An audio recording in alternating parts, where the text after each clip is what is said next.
Hello subscribers, and welcome to our subscription video this month, where we have two very nice coffees for you. From Kenya, fresh crop Kieni, woohoo! And then from Colombia, Duver. And I'm joined here today by our bar manager here in this bar at Godthåbsvej, Kieni, who some of you might know. You've been competing quite a lot, so you've been kind of a public face of coffee for a while. And Yannis is here with me because he had the huge pleasure of joining me going to Kenya back in, was it end of January, beginning of February? Yeah. So Yannis, our subscribers are getting Kieni this month. You went there, you had the pleasure of cupping a bunch of the coffees. What stood out the most for you when you were there in the cupping lab tasting this coffee this year? I think this year was such an interesting year because I've had Kieni for the past 3 years now. So and every year has been slightly a bit different.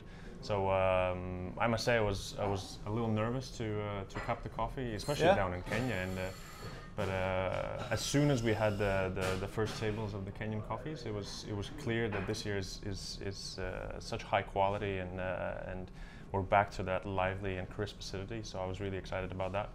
And, what flavor notes came out from you? Do you remember from that cupping table? To be honest, there was so much because we're used to that rhubarb and raspberry, but on that cupping table there was, of course, that, but there was also some tropical fruit notes, and I tasted some mangoes as well, which was really interesting that I've never had in Kenyan coffee before.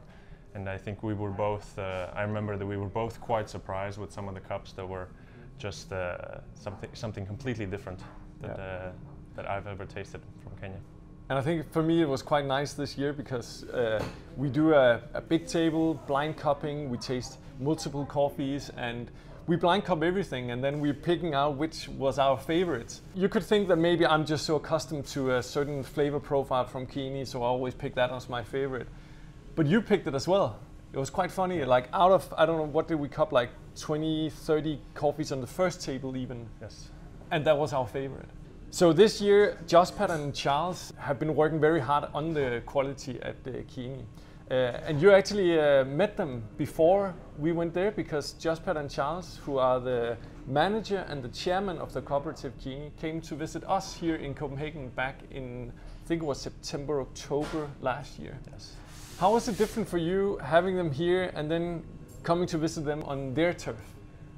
I think it was definitely really exciting, but it was also coming back and seeing familiar faces as well, as they already recognized and know who I am. And you got to give Jospat's daughter Veronica a little brewing course, hand grinding and everything. Yeah. How did that feel?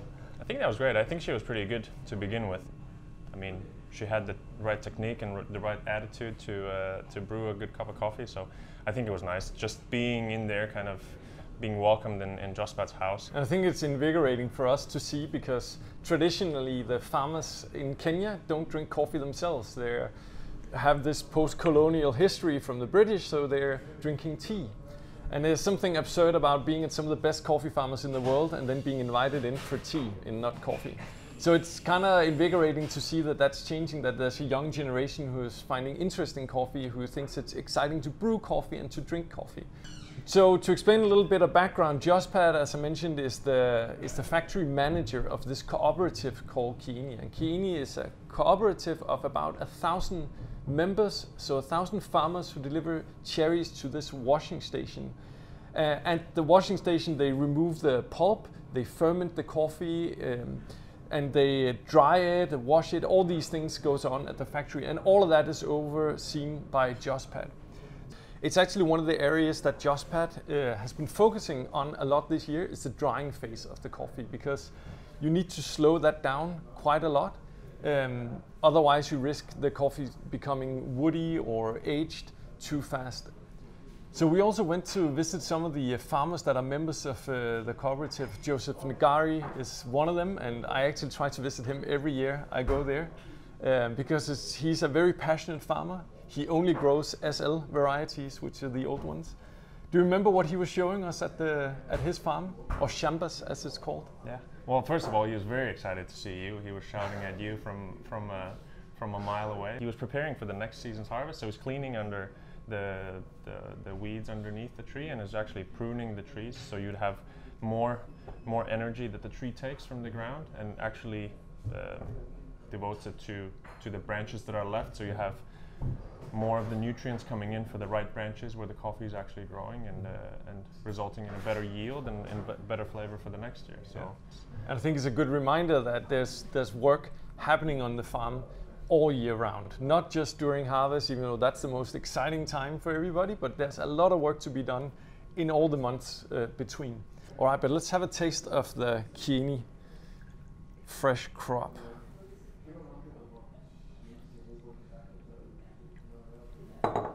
Cheers, buddy. Dink.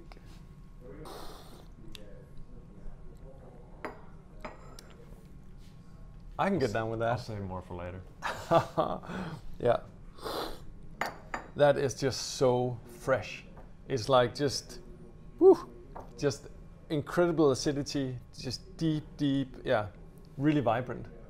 I think it's also nice and refreshing to get so much nice acidity at this time of the year when the new African coffees are always arriving, and you just have this crisp, fresh, vibrant acidity with nice and subtle flavors. So it's the first cups are always the best.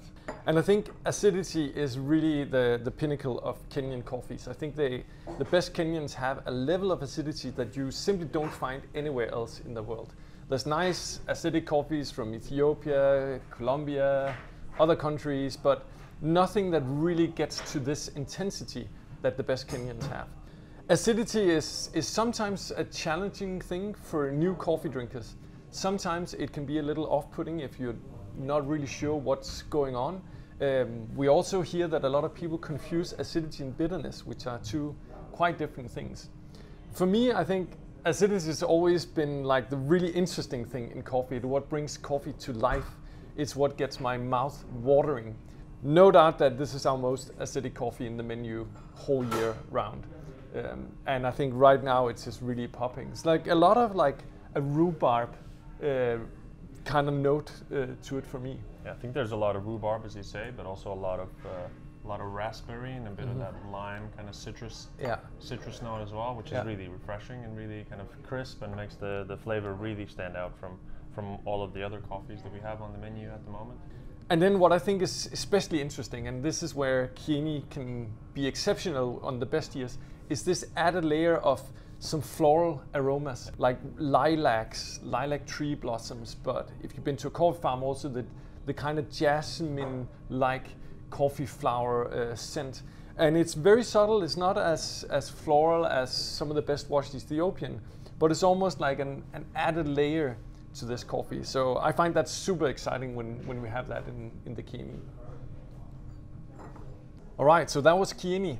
The second coffee you're getting this time around is from Duver in Colombia, in the Huila region. And I had the pleasure of going and visiting Duver this past year, which was an astonishing trip. If you saw last month's video, then I was with Peter Ebdrup, who is our responsible person for Colombian sourcing. So the interesting thing with Duver is that it's actually both his coffee, but also his two brothers, Belmar and Jose Lizardo, who are producing these coffees together. But they decided years ago to mix all the coffees together and sell it under Duver's name. And these are farms that they've inherited from their parents, and they're growing a bunch of different varieties, which basically looks like a rainforest when you go there. Let's have a taste of it. Here we are, clean cups for us. All right, so this is a mix of varieties from Duver and his brothers. There's a lot of shade trees, and he's been experimenting with different kind of shade trees. If you want to know more about shade trees, we will put a link up for you to follow to go see the movie Shade Grown Coffee, which some of our colleagues, both Casper and Ahmed Nouri in Ethiopia, are actually featured in. And there's a little bit of a discount code for you if you want to check that out. Let's have a sip.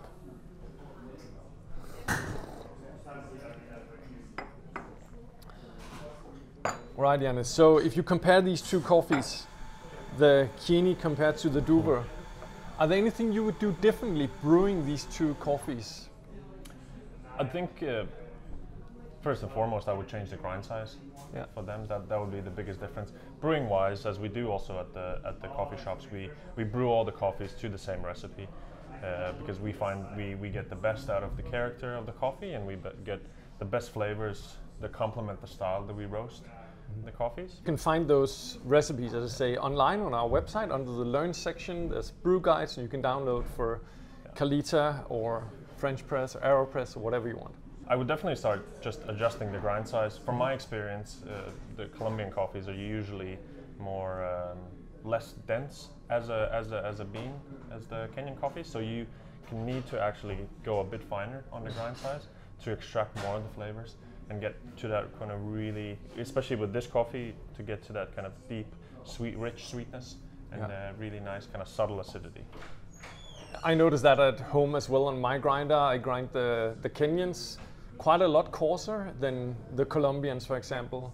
And whether it's with density or it's just the solubility of the coffee, I don't really know, but I really like with the Kenyan coffees that a lot of acidity is coming out, and the Colombian I really want to push for a little more of that sweetness to come out.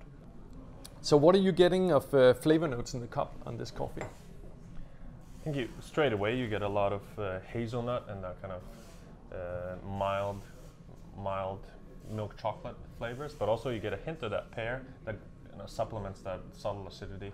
So, but overall it's a very sweet and very round and balanced cup of coffee. Yeah, and a nice full body that I think comes out very interestingly, both as filtered, but especially when you go to espresso as well. I think that body really comes out beautifully brewed as espresso, works perfectly with milk. What do you think about a Kenyan espresso?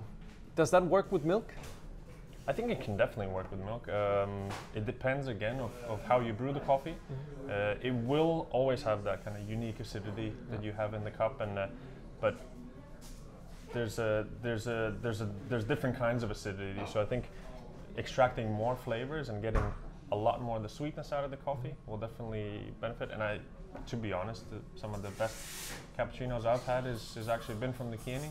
Yeah. So it's nice. Again, it's a coffee not maybe for everybody, but I think that you can definitely do it. And I think that mix of fruitiness with milk kind of creates a really nice kind of candy-like, dessert-like feeling. So it's really nice. Yeah, it's a little bit like a milkshake thing going on, because you have those berry notes, but you have the sweetness from the milk and so on.